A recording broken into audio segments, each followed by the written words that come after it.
ओम शांति। ज्ञान के सागर, शांति के सागर, सर्वशक्तिमान प्राणेश्वर शिव बाबा के आज के महावाक्य, जिनमें बाबा ने कहा है सुखधाम में जाने के लिए अपना सरल स्वभाव बनाना है और ड्रामा के आदि मध्य अंत को जान कर के सदा हर्षित रहना है। सबको यही पैगाम देना है।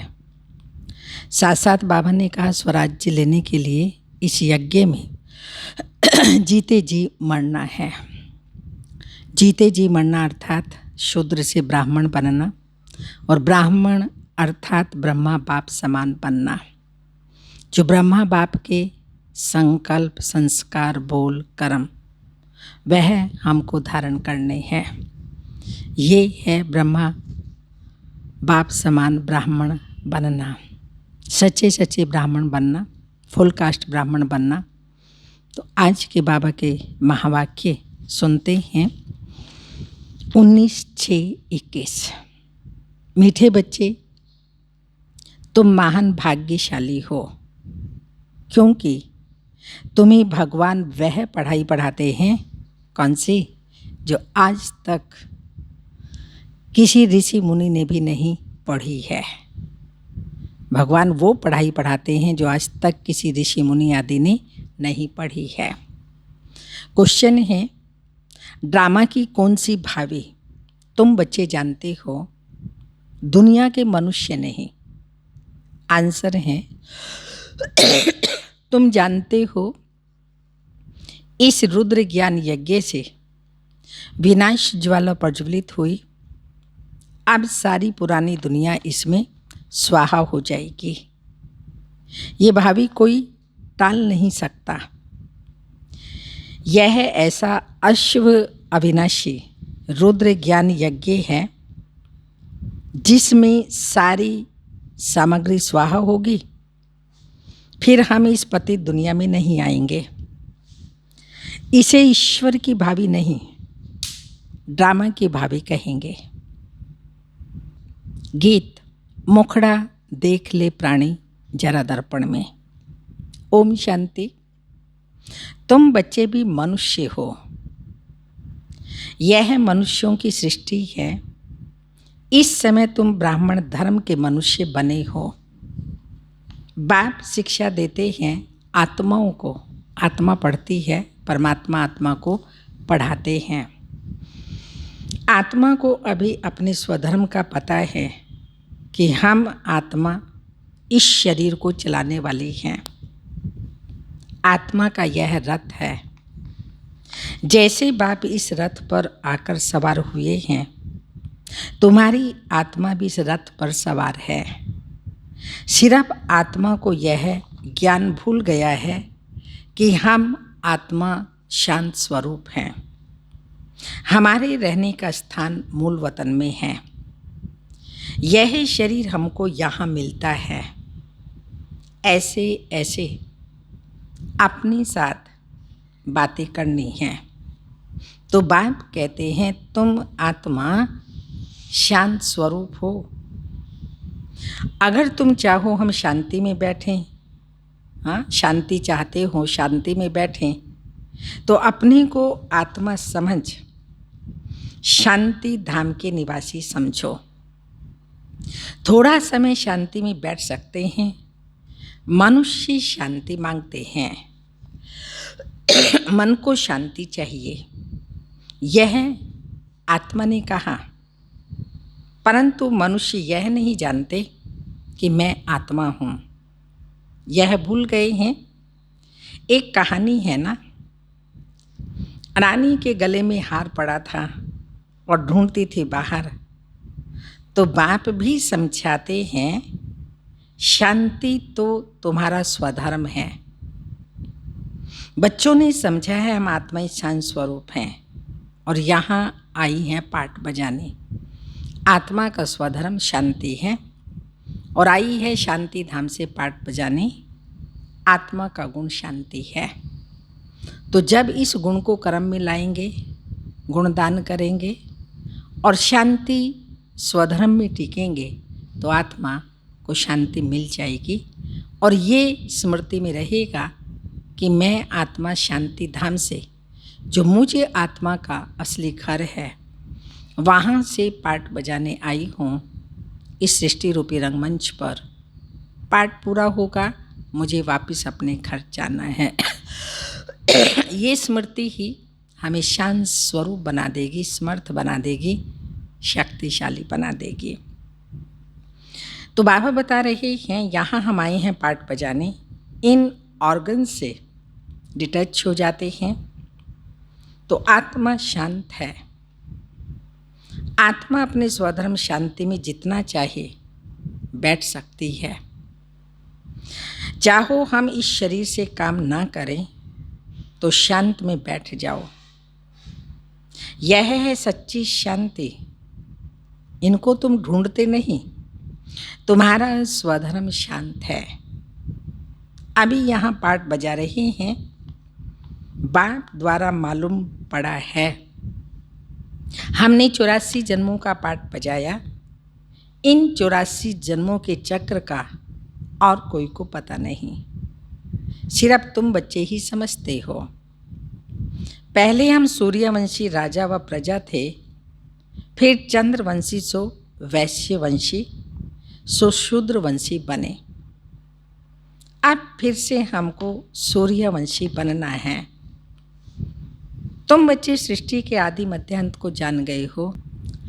तुम बच्चे सृष्टि के आदि मध्य अंत को जान गए हो। तुम कितनी सौभाग्यशाली हो। बाप तो यथार्थ बात समझाते हैं। यह है ही सदगति का मार्ग। यह समझाना है कि सर्व का सदगति दाता एक है।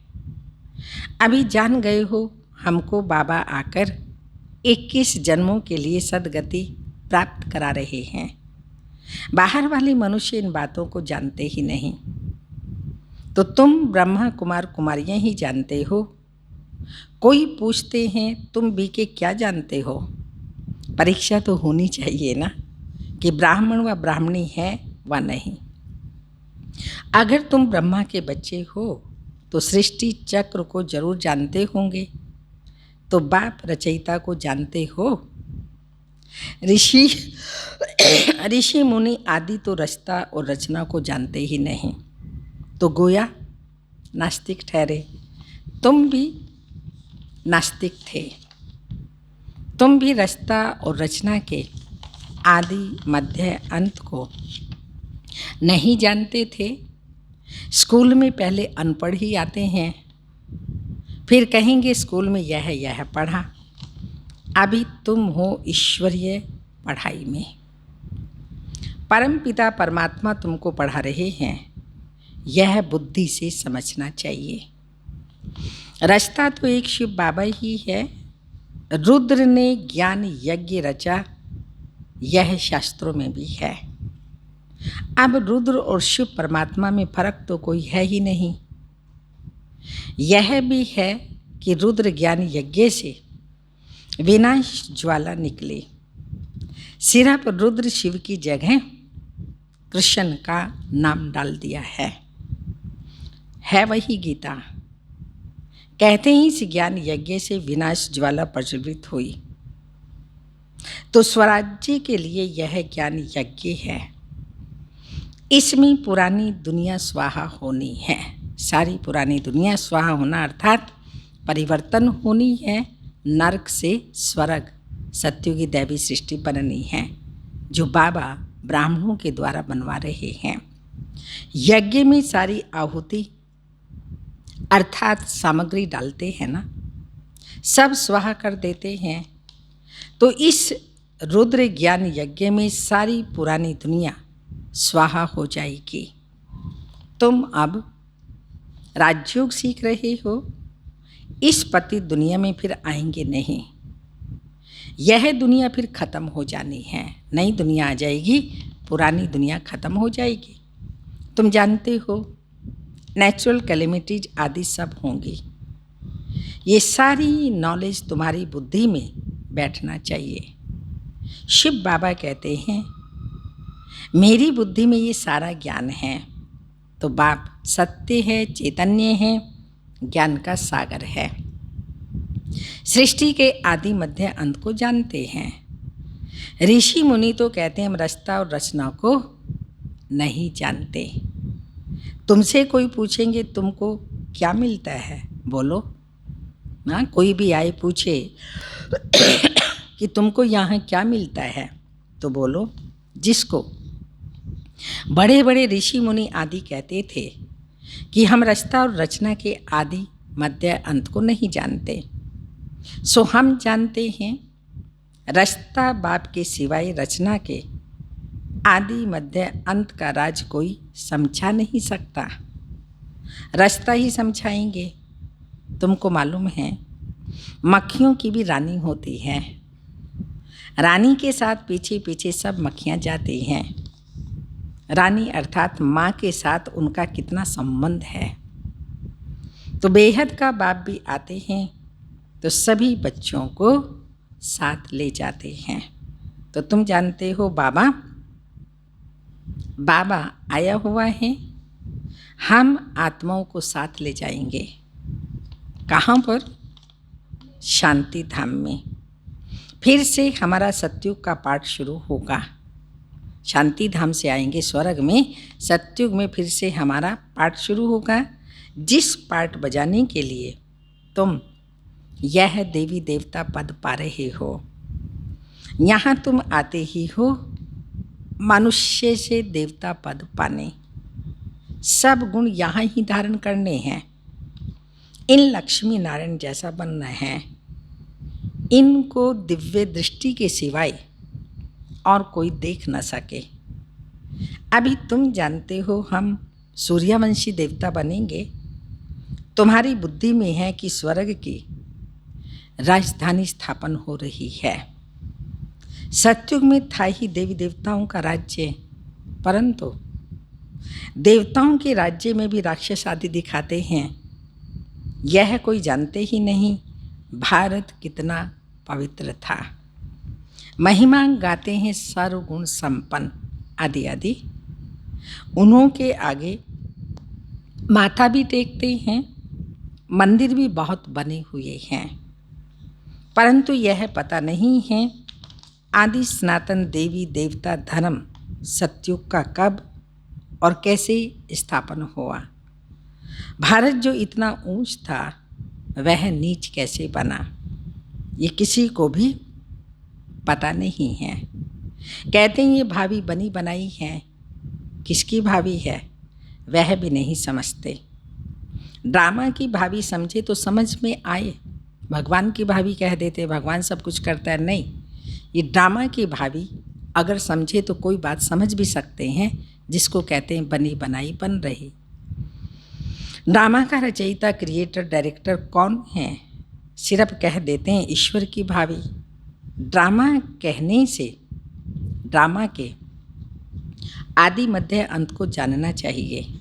सिर्फ किताब पढ़ने से ड्रामा का पता नहीं पड़ सकता, जब तक जाकर कोई ड्रामा देखे नहीं। जैसे अखबार में भी पढ़ा था एक कृष्ण चरित्र का ड्रामा बना हुआ है, परंतु देखने बगैर कोई समझ थोड़ी सकता है।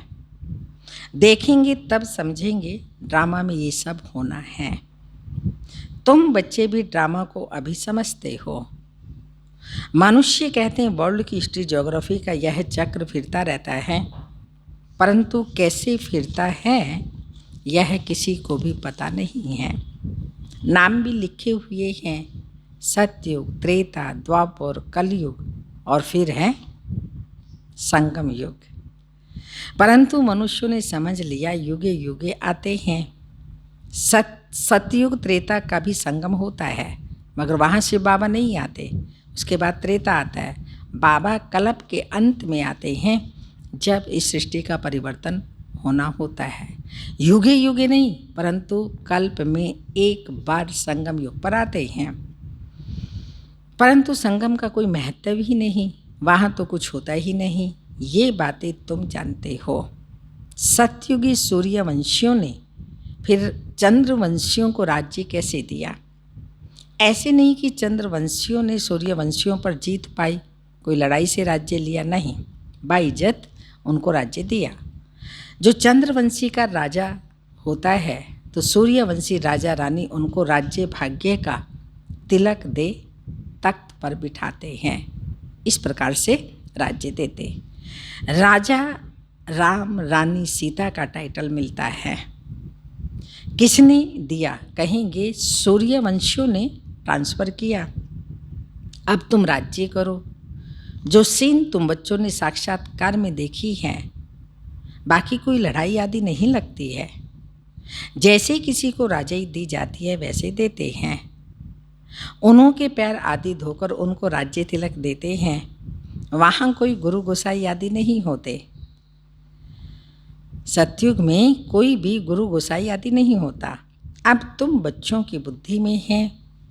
हम कौन बनते हैं? दैवी स्वभाव वाले बनते हैं। सूर्यवंशी दैवी स्वभाव वाले थे। सूर्यवंशी चंद्रवंशी राज्य में हम कितने सुखी होंगे। बाबा हमको दुख से निकाल सुख में ले जाते हैं और कोई सुखी बना न सके। संसार का कोई भी व्यक्ति सुखी नहीं बना सकता। सुख का सागर शिव बाबा ही सुखी बनाता है। साधु लोग खुद भी चाहते हैं शांति धाम में जाएं। बाबा कहते हैं मैं इन साधुओं आदि का भी उद्धार कर सबको शांति धाम में ले जाता हूँ। सन्यासी तो आते ही द्वापर में हैं। स्वर्ग में हम देवताएं ही रहते हैं।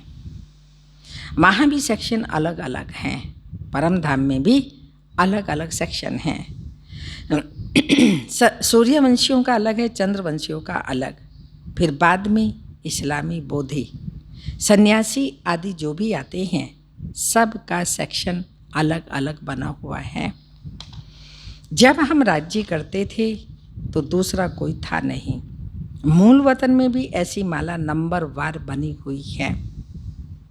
आदि सनातन देवी देवता धर्म वालों की पहली बिरादरी, फिर और बिरादरियाँ निकलती हैं। यह बिरादरी है बड़े ते बड़ी, और दूसरे जो धर्म स्थापक आते हैं सब उनसे निकले हुए हैं। सबसे बड़ी बिरादरी है ब्राह्मण धर्म की। तुम कहेंगे इस्लामियों की है सेकंड नंबर बिरादरी, फिर बोधियों की बिरादरी थर्ड नंबर। हम हैं फर्स्ट, बाकी हद की, और छोटे छोटे तो लाखों होंगे। यहाँ तो मुख्य 4 ही बिरादरियाँ हैं। पहले पहले हम आते हैं, इस्लामी, बोधि, क्रिश्चियन आदि आते हैं। अभी हम नीचे गिर गए हैं। हमको ही 84 जन्म ले पार्ट बजाना है। जो अभी लास्ट में है वही फिर फर्स्ट होंगे, सतयुग में फर्स्ट होंगे। देवी देवताएं पतित होने के कारण अपने को देवी देवता कहला नहीं सकते। देवताओं को तो पूछते हैं, इससे सिद्ध है उन्हों की बिरादरी के हैं। सिख लोग गुरु नानक को मानते हैं, उनकी बिरादरी के हैं। सतयुग में पहला नंबर हमारी बिरादरी है। उनसे ऊंच बिरादरी कोई होती नहीं। हम ऊंचते ऊंच बिरादरी वाले हैं। हम सबसे जास्ती सुख भोगते हैं। फिर वही कंगाल बनते हैं तो सबसे जास्ती दुखी यह हैं। कर्जा भी यह लेते रहते हैं। कितने साहूकार थे, अब कितने गरीब हैं। सब कुछ गंवा बैठे हैं। तो यह है ही दुख धाम। अब बाप फिर से तुमको सुख धाम का मालिक बनाते हैं। बाकी सब चले जाएंगे शांति धाम। आधा कल्प तुम सुख भोगते हो, बाकी सब शांति धाम में रहते हैं। चाहते भी हैं मुक्ति में जाएं। सुख को कागविष्टा समान समझते हैं। उनको सुख धाम का अनुभव है ही नहीं। तुमको अनुभव है, महिमा भी गाते हैं, परंतु पतित होने के कारण भूल गए हैं। अब बाप याद दिलाते हैं, हे भारतवासी, तुम देवी देवता धर्म के थे। द्वापर से नाम बदली कर दिया। देवता धर्म वाले ही पतित बन गए हैं। गाते भी रहते हैं, हे पतित पावन आओ। तो बाप ने बताया है तुम कितने जन्म पावन दुनिया में थे और कितने जन्म फिर पतित दुनिया में लेते हो। अब फिर पावन दुनिया में जाना है। तो यह जहाँ आप सभी बैठे हैं, हाँ, पाठशाला की पाठशाला भी है, पाठशालाओं की पाठशाला है। जितनी भी संसार में पाठशाला है उन सबसे बड़ी ये पाठशाला। और साथ में क्या है, पाठशालाओं की पाठशाला है और दूसरा यज्ञों का यज्ञ है। जो स्थूल यज्ञ सारे विश्व में करते हैं उसका ये यज्ञ। सारी पुरानी दुनिया इसमें ख़त्म होनी है। होलिका जलाते हैं, ये सब पर्व आदि अभी के हैं। आत्मा चली जाएगी, बाकी सब शरीर खत्म हो जाएंगे। ये नॉलेज कोई सन्यासी आदि तो दे न सके। गीता में कुछ है परंतु आटे में नमक, ज्ञान प्रलोप हो जाता है। शिव बाबा कहते हैं हमने ये यज्ञ रचा है तो तुम्हें क्या करना है? हमने ये यज्ञ रचा है, इसमें तन मन धन सब स्वाहा करते हो, अर्थात जीते जी मरते हो। ये ज्ञान तुमको अभी मिल रहा है। जीते जी मरने का, पुरानी दुनिया समाप्त, नई दुनिया में जाने के लिए बीच में संगम युग पर हैं। तो ये ज्ञान भी अभी तुम बच्चों को मिल रहा है। अच्छा, मीठे मीठे सिक्की लदे बच्चों प्रति माता पिता बाप दादा का याद प्यार। Good morning, diamond morning. रूहानी बाप की रूहानी बच्चों को नमस्ते। हम रूहानी बच्चों की रूहानी माता पिता बाप दादा का याद प्यार। गुड मॉर्निंग, डायमंड मॉर्निंग, ओम नमस्ते। तो आज बाबा ने कहा ये यज्ञ का यज्ञ भी है और सब पाठशालाओं की पाठशाला भी है। और तुम बच्चे अपने तन मन धन से बाबा के मददगार बनते हो, अर्थात पहले इस ज्ञान यज्ञ में अपना सब कुछ स्वाहा करते हो, अर्थात जीते जी मरते हो। तो धारणा है सुखधाम में जाने के लिए। क्या विशेष बात आज बाबा ने बताई? सुखधाम में जाने के लिए अपना दैवी स्वभाव बनाना है, देवताओं जैसा। ड्रामा के आदि मध्य अंत के राज को बुद्धि में रख हर्षित रहना है, सबको यही राज समझाना है। सेकंड पॉइंट है स्वराज्य लेने के लिए इस बेहद यज्ञ में जीते जी अपना तन मन धन स्वाहा करना है, सब कुछ नई दुनिया के लिए ट्रांसफ़र कर लेना है।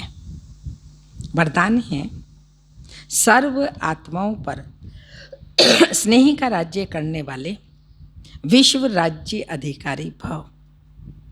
सर्व आत्माओं पर स्नेह का राज्य करने वाले विश्व राज्य अधिकारी भव। जो बच्चे वर्तमान समय सर्व आत्माओं के दिल पर स्नेह का राज्य करते हैं वही भविष्य में विश्व के राज्य का अधिकार प्राप्त करते हैं। अभी किसी पर ऑर्डर नहीं चलाना है, अभी से विश्व महाराजन नहीं बनना है, अभी विश्व सेवाधारी बनना है। विश्व महाराजन सतयुग में बनेंगे, लेकिन अभी बनना है विश्व सेवाधारी। स्नेह देना है, देखना है कि अपने भविष्य के खाते में स्नेह कितना जमा है। सुना? खाते में क्या देखना है? स्नेह कितना जमा है। विश्व महाराजन बनने के लिए सिर्फ ज्ञानदाता नहीं बनना है, इसके लिए सबको स्नेह अर्थात सहयोग दो। स्लोगन। जब थकावट फील हो रही है अभी, हाँ, थकावट फील हो तो क्या करो? जब थकावट फील हो तो क्या करो? खुशी में डांस करो, इससे मूड चेंज हो जाएगी। खुशी में डांस करो तो इससे आपकी मूड चेंज हो जाएगी और थकावट उतर जाएगी। मामा की पॉइंट है, मामा ने अपने लिए कोई कामना नहीं रखी, पाप के दिए हुए खजाने से सदा संपन्न रही, इसलिए सर्व की मनोकामनाएं पूर्ण करने वाली कामधेनु माँ बन गई। हमें भी परमात्म खजानों से स्वयं को भरपूर कर रॉयल संस्कार धारण करने हैं। कभी कोई से भी कोई कामना नहीं रखनी, वो ऐसा करे तो मैं ऐसा करूं, आपको ऐसा करना चाहिए, वो करना चाहिए, आदि आदि। तो मम्मा ने कभी अपने लिए कामना नहीं रखी, तब वो कामधेनु बनी। तो हमें भी मम्मा समान ऐसे ही बनना है। कोई भी अपने लिए कामना नहीं, इच्छा मात्रम अविद्या। आज की तपस्या की पॉइंट है, मनसा सेवा के लिए क्या चाहिए। सब कहते मैं मनसा सेवा कर रहा हूँ, मनसा सेवा करनी है, पर मनसा सेवा के लिए विशेष क्या चाहिए? कब हम मनसा सेवा कर सकेंगे? बुद्धि व्यर्थ सोचने से मुक्त होनी चाहिए, तभी समर्थ, शक्तिशाली, शुभ भावना, शुभकामना प्रत्येक आत्मा के प्रति रहेगी जब व्यर्थ मुक्त होंगे। मन मना भाव के मंत्र का सहज स्वरूप होना चाहिए। जो बाबा रोज साकार मूल्यों में मनमना भाव का मंत्र देता है, उसका सहज स्वरूप होना चाहिए। जिन श्रेष्ठ आत्माओं की श्रेष्ठ मनसा अर्थात संकल्प शक्तिशाली हैं, शुभ भावना शुभकामना वाले हैं, वह मनसा द्वारा शक्तियों का दान दे सकते हैं। ज्ञान दान देते हैं, सब दान देते, लेकिन यहाँ क्या दान देना है? स्वयं शक्ति स्वरूप आत्मा बन सर्व को शक्तियों का दान देना है। ओम शांति।